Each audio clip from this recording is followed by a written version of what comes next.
O, przede wszystkim Binem Heller i Hadasem Rubin. Z Hadasem byliśmy bardzo blisko, tak samo jak Binem Hellerem. Z Hellerem ja współpracowałem w gazecie. To może być dziwnie może być i po prostu wstydzę się powiedzieć. Ja byłem przełożonym Hellera. W gazecie Volksstimme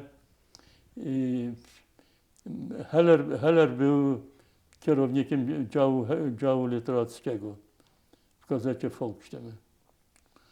Ale po jakimś czasie on przejął redakcję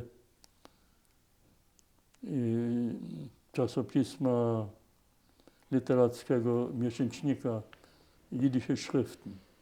Ja przejąłem dział literacki w redakcji Volksstimme, a on był współpracownikiem działu literackiego, a ja byłem kierownikiem.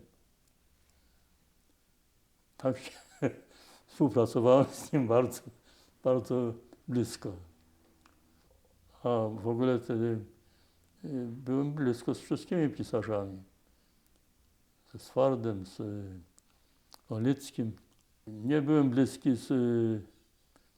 bo oni byli bardzo krótki czas, przez krótki okres.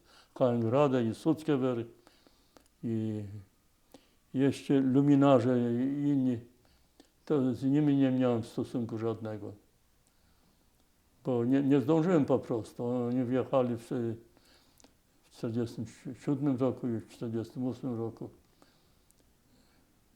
Kiedy ja jeszcze nie współpracowałem w gazecie.